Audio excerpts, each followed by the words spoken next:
Bismillah, Assalamualaikum warahmatullahi wabarakatuh.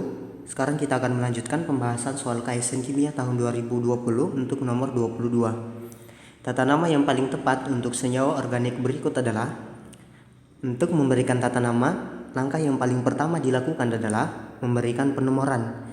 Jadi ini saya akan berikan penomoran. Ini gugus fungsinya gugus fungsi alkohol, berarti gugus fungsi harus mendapat nomor sekecil mungkin. Jadi dia akan mendapat nomor 1. Selanjutnya nomor 2, nomor 3, dan nomor 4. Untuk struktur seperti ini, setiap sudut diisi oleh satu atom karbon. Ini karbon, karbon, dan juga karbon. Berarti rantai utama atau rantai induknya ada 4. Ada cabang di nomor 1. Cabang nomor 1 namanya sikloheksil. Siklo karena bentuknya tertutup, dan heksil karena jumlah karbonnya ada 6. Jadi untuk memberikan nama, yang pertama 1. Cabang yang terikat di nomor 1 namanya adalah sikloheksil. Rantai utamanya ada 1, 2, 3, 4. Kalau 4 berarti karena alkena, jadi bisa disebut butena atau but-2-ena. Posisi alkoholnya di nomor 1. Jadi 1 ol. Jadi namanya adalah 1 sikloheksil but 2-ena 1 ol. Jadi siklo karena ada cabang siklo di nomor 1. Penamaannya siklo karena rantainya tertutup dan jumlah karbonnya ada 6. Selanjutnya rantai utamanya adalah but karena jumlah karbon sebagai rantai utama ada 4. Ada rangkap di nomor 2, jadi 2 karena rangkap 2 jadi 2-ena. Alkohol atau OH terisi di nomor 1, jadi 1 ol. Untuk menentukan posisi E dan Z, jadi E itu sama dengan trans, sedangkan Z itu sama dengan cis. Trans itu berseberangan, sementara cis itu posisinya sejajar. Sekarang kita akan tentukan ini posisinya membentuk seperti ini. Jadi posisinya posisi yang berseberangan karena atas dan bawah. Kalau berseberangan berarti trans berarti E. Jadi namanya E, 1 sikloheksil but 2-ena 1 ol. Jadi jawaban yang tepat adalah A. Sekarang kita akan melanjutkan soal nomor 23. Urutan keasaman senyawa turunan asam asetat berikut mulai dari yang paling asam adalah. Di sini sudah diberikan 3 senyawa yang memiliki gugus asam karboksilat untuk nomor 1, nomor 2, dan nomor 3. Perbedaan nomor 1, 2, dan 3 adalah di nomor 1 terdapat substituen tambahan OH, di nomor 2 terdapat substituen tambahan BR, sementara di nomor 3 tidak terdapat substituen atau tambahan sama sekali. Untuk teman-teman ingat bahwa substituen yang lebih elektronegatif itu akan menyebabkan sifat asam makin tinggi. Sifat asam makin tinggi. Hal ini disebabkan karena substituen yang lebih elektronegatif akan mengakibatkan efek induksi. Efek induksi ini tarikan elektron mengarah ke substituen tersebut sehingga senyawa asam karboksilat lebih mudah melepaskan proton. Jadi saya ulang, jika ada substituen yang elektronegatif, itu akan menyebabkan sifat asam semakin tinggi. Substituen yang elektronegatif akan menyebabkan efek induksi atau tarikan elektron. Saya misalkan di nomor 2 kan ada BR. Jadi BR ini elektronegatif akan menyebabkan akan menarik elektron sehingga karboksilat ini akan lebih mudah melepaskan proton sehingga dia akan bersifat asam. Jadi kita akan membandingkan nomor 1, nomor 2, dan nomor 3 mana substituennya yang lebih elektronegatif, itulah yang bersifat asam. Untuk di nomor 3 karena tidak ada substituen sama sekali, berarti nomor 3 yang sifat asamnya paling lemah. Jadi kalau diurut dari yang paling asam, nomor 3 itu dapatnya urutan terakhir. Sekarang kita akan membandingkan nomor 1 dan nomor 2 antara oksigen dengan BR. Berdasarkan tabel periodik unsur, yang lebih elektronegatif itu adalah oksigen, karena unsur dengan keelektronegatifan tertinggi itu paling tinggi adalah F, selanjutnya oksigen, selanjutnya nitrogen dan unsur-unsur yang lain.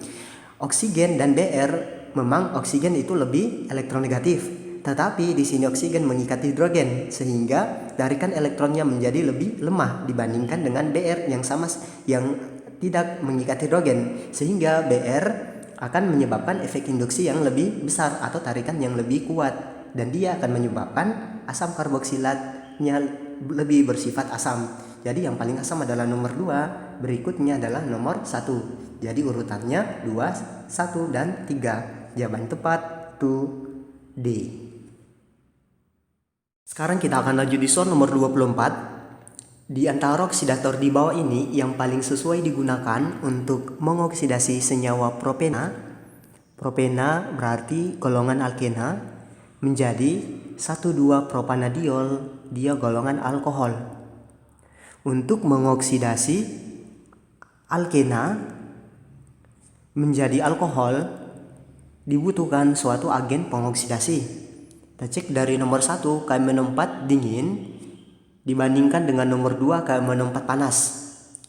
Yang akan mengubah alkena menjadi alkohol itu KM64 dingin. KM64 panas, KM64 merupakan oksidator kuat dan dijalankan pada suhu tinggi akan menyebabkan oksidasi menjadi lebih lanjut, yaitu alkohol akan teroksidasi menjadi aldehid dan bisa jadi akan teroksidasi menjadi asam karboksilat. Jadi yang tepat digunakan untuk mendapatkan sampai tahap alkohol itu KM64 dingin, karena KM64 panas akan menyebabkan oksidasi yang lebih lanjut, sementara yang diinginkan dalam soal kita hanya sampai di alkohol saja. Jadi gunakan KM64 dingin. Untuk yang nomor 2 itu salah. Yang nomor 3 ozon alkena melalui proses ozonolisis atau direaksikan dengan ozon, jadi ini senyawanya adalah propena. Propena berarti memiliki karbon sebanyak 3. Ada rangkap, arti ini CH2, CH dan CH3. Melalui proses ozonolisis itu alkena akan berubah menjadi keton dan berubah menjadi aldehid. Ozonolisis akan memecahkan ikatan rangkap sehingga ikatan rangkapnya akan putus dan ditambahkan oksigen. H C rangkap 2OH ini merupakan gugus aldehid dan karbonnya ada 2, CH, CH3 rangkap 2O, H. Jadi ini adalah gugus fungsi aldehid. Jadi dengan ozonolisis itu tidak akan menghasilkan alkohol, tapi akan menjadi aldehid. Jadi nomor 3 salah. 1 benar, 2 salah, 3 salah. Jadi 2 salah, 3 salah, 3 salah, 2 salah. Berarti jawaban yang tepat adalah B, yaitu 1 dan 4. Jadi nomor 4 juga benar, OSO4 merupakan agen pengoksidasi. Mekanismenya kurang lebih sama dengan KM. Oke, sekarang nomor 25. Pernyataan yang tidak benar mengenai senyawa berikut adalah: untuk menguji pernyataan yang tidak benar, kita akan mengecek satu persatu opsinya. Mulai dari opsi A, mempunyai 8 ikatan sigma antar atom karbon dan 4 ikatan rangkap 2 yang terkonjugasi. Yang dimaksud dengan ikatan sigma, jadi umumnya ada 2 bentuk ikatan. Yang pertama itu adalah ikatan sigma dan yang kedua ikatan pi. Jadi ada sigma dan ada pi. Ikatan sigma itu diperoleh apabila ikatannya ikatan tunggal. Jadi misalnya antara C dengan C, ini jenisnya adalah ikatan sigma. Ikatan pi akan diperoleh apabila ikatannya ada ikatan rangkap 2 atau rangkap 3. Misalnya C rangkap 2. C rangkap 2 berarti ikatan sigma 1, ikatan pi-nya juga 1. Jadi seperti itu ya. Kalau ikatannya tunggal, semua ikatannya ikatan sigma. Kalau ikatannya rangkap 2 berarti 1 sigma 1 pi. Nah, sekarang pernyataan yang A, mempunyai 8 ikatan sigma antar atom karbon. Oke, sekarang kita akan hitung ikatan sigmanya ada berapa. Mulai dari karbon, ini yang nomor pertama. Jadi karbonnya ada Ini merupakan ikatan rangkap 2 antar karbon. Kalau ikatannya rangkap 2 berarti 1 sigma 1 pi. Jadi ini sigmanya sudah 1. Sigma yang selanjutnya ini tunggal berarti otomatis ikatan sigma jadi 2. Pi berarti rangkap 2 berarti 1 sigma 1 pi 3. Terus 4, 5, 6, 7, 8. Jadi pernyataannya benar, 8 ikatan sigma antar atom karbon. Dan 4 ikatan rangkap 2 yang terkonjugasi. Ikatan rangkap 2-nya ada 1, 2, 3, 4. Maksud dari ikatan rangkap 2 terkonjugasi itu rangkap 2-nya selang-seling. Jadi ini benar ya, terkonjugasi atau selang-seling. Jadi A itu tepat, jadi bukan jawabannya. Untuk nomor B, nama senyawa tersebut adalah 4-vinil 1,3,5 heptatriena. Untuk memberikan nama dari senyawa, terlebih dahulu kita akan membuatkan penomoran. Penomoran dimulai dari gugus yang paling dekat dengan rangkap.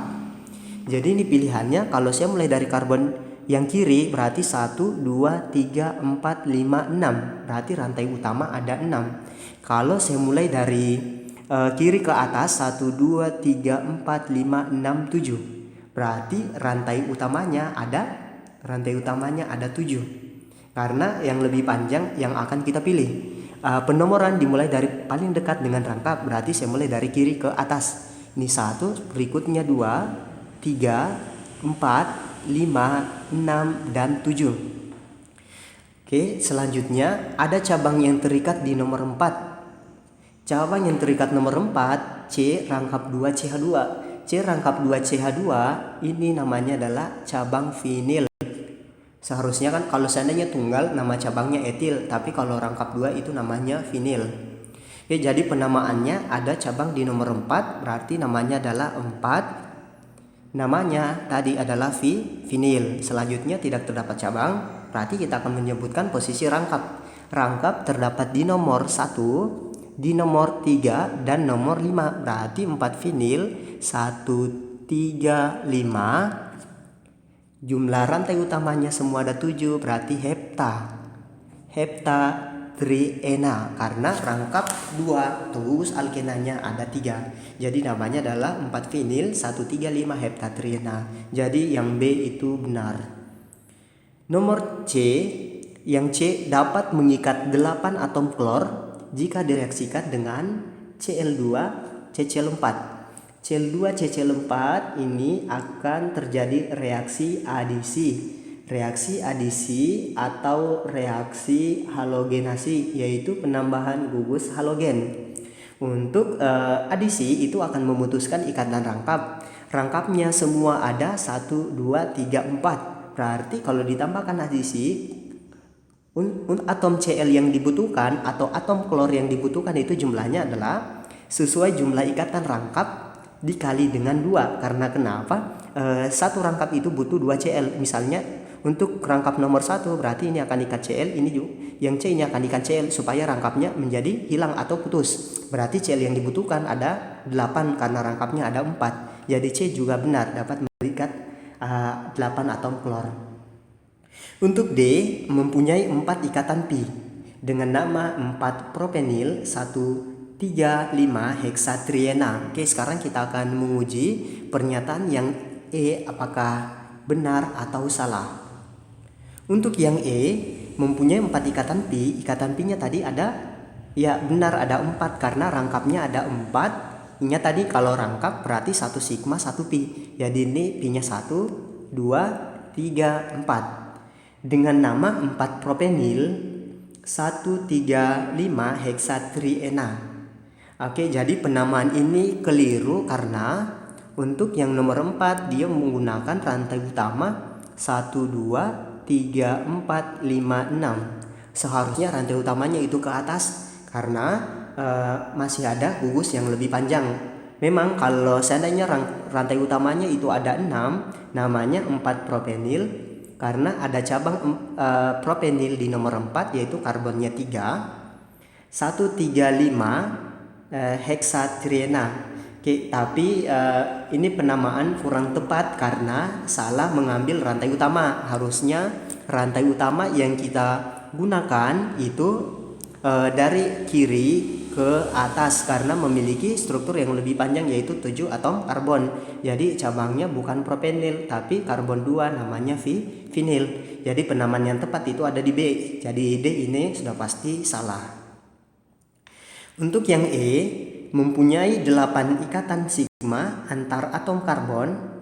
Tadi kita sudah uji di pernyataan yang pertama, jadi ini benar. Dapat mengalami reaksi adisi elektrofilik jika direaksikan dengan larutan HBr dalam air. HBr H dengan Br berarti akan terjadi adisi atau hidrohalogenasi. H akan menempel di salah satu karbon dan Br akan menempel di karbon yang lain. Jadi ini benar ya, karena ada rangka pasti bisa diadisi. Jadi yang tidak benar itu D. Sekarang kita akan melanjutkan pembahasan soal nomor 26. Toluena, jadi toluena itu memiliki struktur benzena yang mengikat CH3, mengalami reaksi substitusi elektrofilik. Di antara kelima reaksi di bawah ini yang akan menghasilkan produk pada posisi orto dan para toluena adalah, jadi yang perlu diingat bahwa posisi gugus pengarah orto atau para itu adalah gugus pendonor elektron. Ingat, orto para itu gugus pendonor elektron. Sedangkan pengarah meta itu adalah gugus penarik elektron. Umumnya seperti itu ya. Jadi ini saya akan hanya fokus di kalimat elektrofilik. Jadi yang dimaksud dengan substituen atau gugus elektrofilik itu adalah gugus yang suka atau menyukai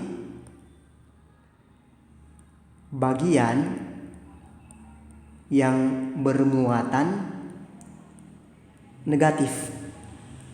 Jadi substituen elektrofilik, jadi dia dari asal katanya ada elektrofilik, jadi suka elektron. Jadi dia suka atau menyukai bagian yang bermuatan negatif atau suka elektron karena dia sendiri bermuatan positif.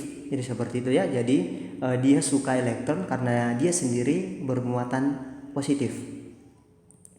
Ya, jadi saya ulang. Jadi ada dua pengarah, ada pengarah ortopara dan ada pengarah meta.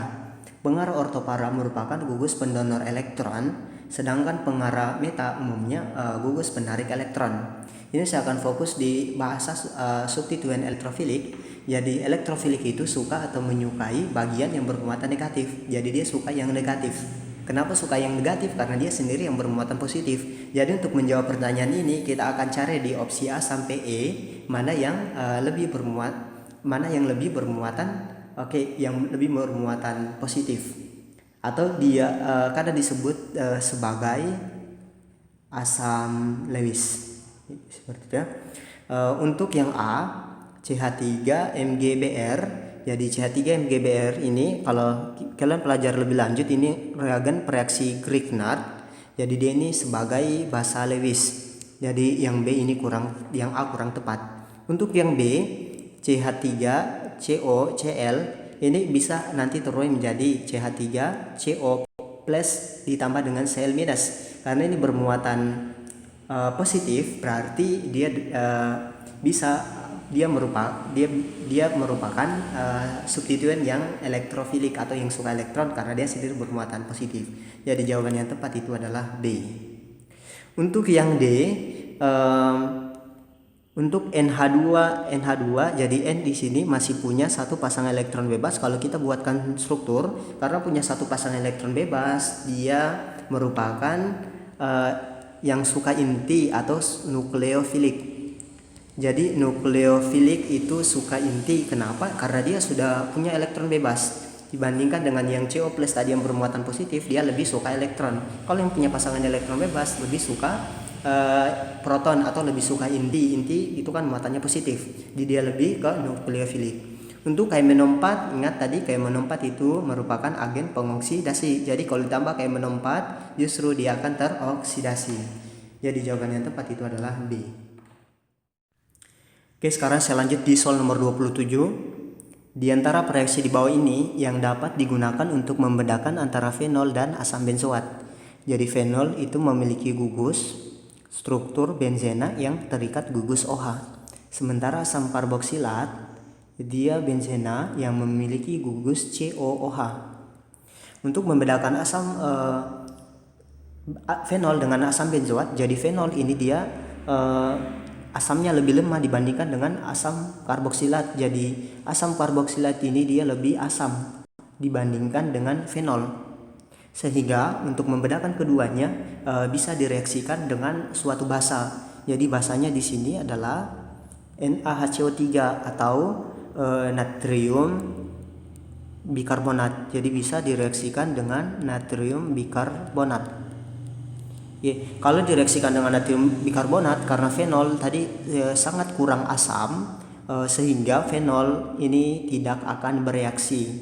Jadi fenol tidak bereaksi, sementara asam karboksilat, kalau saya buat strukturnya C6H5COOH ditambah dengan NaHCO3, yaitu akan terjadi reaksi membentuk garam C6H5COONA ditambah dengan H2O ditambah dengan CO2. Jadi untuk membedakan keduanya cukup direaksikan dengan NaHCO3. Jika bereaksi atau muncul gelembung-gelembung gas CO2, itu berarti asam karboksilat. Kalau tidak bereaksi berarti itu adalah fenol, karena asam karboksilat lebih asam dibandingkan dengan fenol. Jadi asam karboksilat bereaksi, fenol tidak. Indikator adanya reaksi itu dihasilkan ini gelembung-gelembung gas.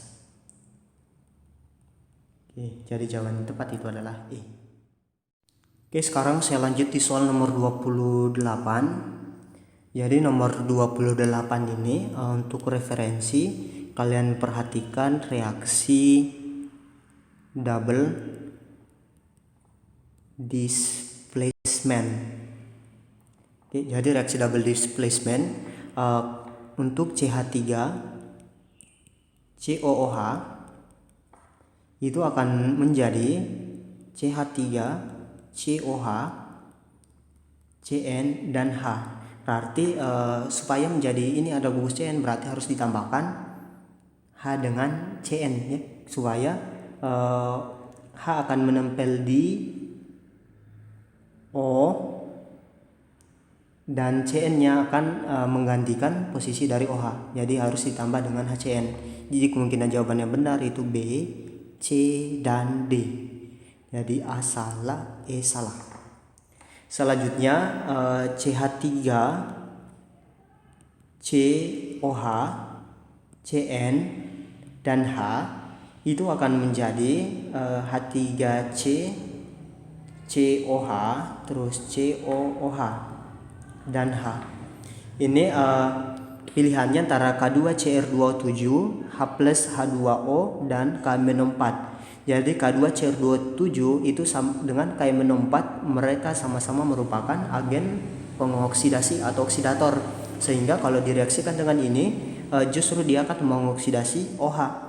OH-nya ini alkohol sekunder, sehingga nanti akan menjadi gugus keton. Sementara di ruas kanan ini tidak dihasilkan gugus keton. Jadi yang tepat itu direaksikan dengan H2O dalam suasana asam. Jadi kalau ditambah dengan H2O akan menghasilkan struktur yang seperti yang sebelah kanan. Jadi jawaban yang tepat itu adalah C. Nah tadi K2CR27 dan K-4 justru ini tidak tepat karena akan mengoksidasi OH, karena alkohol sekunder akan menghasilkan gugus keton ya.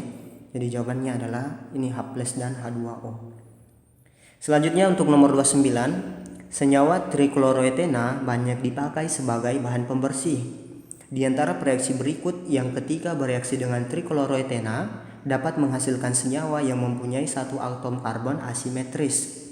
Jadi asimetris itu atom karbon yang memiliki atom karbon chiral. C-chiral itu karbon yang mengikat 4 gugus yang berbeda.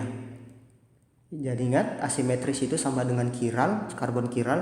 Karbon chiral berarti mengikat 4 gugus yang berbeda. Karbon kan memiliki tangan sebanyak 4, supaya chiral keempat tangannya harus ikat gugus yang berbeda. Misalnya di bawah ikat OH, di kanan ikat CH3, di atas ikat H, di kiri ikat Cl. Jadi ini karbonnya karbon kiral karena mengikat 4 gugus yang berbeda. Sekarang kita akan menguji trikloroetena. Saat direaksikan dengan apa, dia akan memiliki C kiral.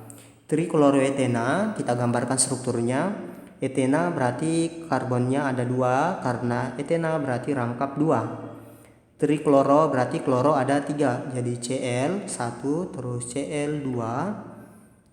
Oke, otomatis tangan ini sudah cukup, sudah 4, berarti harus tambah hidrogen dan Cl-nya lagi 1. Jadi namanya adalah trikloroetena. Coba kita akan reaksikan dengan Br2. Kalau direaksikan dengan Br2 berarti akan terjadi reaksi adisi. Adisi berarti ikatan rangkapnya akan putus menjadi C, Cl, dan H karena telah ditambahkan dengan Br, dan di kanan juga Br.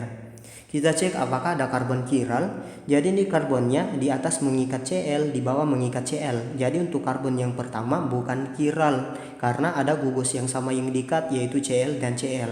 Sementara tadi syarat dari kiral keempat gugusnya harus berbeda. Sekarang kita cek karbon yang sebelahnya. Ini karbonnya di kiri mengikat C, di kanan mengikat Br, di bawah mengikat H, di atas mengikat Cl. Berarti ini merupakan karbon kiral. Jadi tadi pertanyaannya, di antara reaksi berikut yang ketika bereaksi dengan trikloroetena dapat menghasilkan senyawa yang mempunyai 1 atom karbon asimetris. Oke, yang diminta hanya 1 karbon, berarti jawabannya tepat adalah A atau Br2. Ini bisa kalian cek dengan penambahan H2. Kalau kita menambahkan H2, misalkan ini H2 berarti akan adisi juga ya. Jadi adisi ini akan menempel H, ini akan menempel H, justru dia tidak menjadi kiral karena ada gugus yang sama yang diikat. HCl juga sama halnya. HCl, H akan terikat di ini, Cl akan terikat di sini, juga tidak menjadi kiral. Jadi jawaban tepat itu adalah A. Sekarang kita akan membahas soal nomor terakhir, yang soal nomor 30. Di antara reaksi berikut yang paling tepat untuk mensintesis etena dari etil alkohol seperti pada tahapan reaksi berikut adalah, pertanyaannya reaksi nomor 1, 2, dan 3 itu apa? Oke, kita perhatikan perubahannya. Dari etanol kan berubah menjadi etil klorida. Ada beberapa cara untuk mengubah alkohol menjadi etil klorida. Jadi salah satu caranya itu bisa direaksikan dengan SOCl2 atau tionil klorida. Jadi CH3 CH2OH apabila direaksikan dengan tionil klorida atau SOCl2, ini akan menghasilkan CH3 CH2Cl.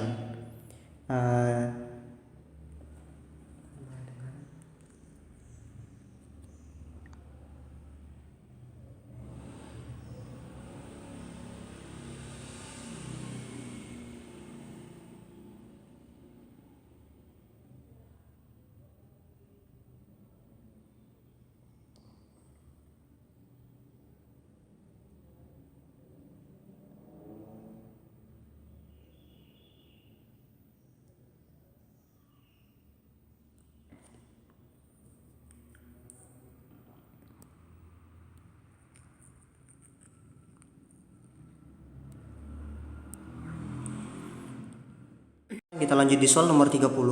Untuk soal nomor terakhir, di antara reaksi berikut yang paling tepat untuk mensintesis etana dari etil alkohol adalah, jadi ini kita hanya akan mencocokkan nomor 1, nomor 2, dan nomor 3 itu apa jawabannya. Jadi untuk membuat etena dari etil alkohol itu ada beberapa cara. Langkah yang pertama untuk mengubah etil alkohol menjadi etena adalah dengan cara reaksi dehidrasi. Reaksi dehidrasi atau reaksi eliminasi menggunakan asam sulfat atau menggunakan H2SO4. Karena jika direaksikan dengan reaksi dehidrasi, misalnya CH3 CH2OH, ini OH-nya akan lepas dan akan mengambil satu hidrogen di sebelahnya sehingga akan menghasilkan CH2 rangkap 2 CH2, yaitu yang pertama dieliminasi atau dehidrasi dengan H2SO4. Yang kedua bisa direaksikan dengan tionil klorida atau SOCl2, di mana kalau kita reaksikan etil alkohol CH2OH dengan SOCl2, ini akan menghasilkan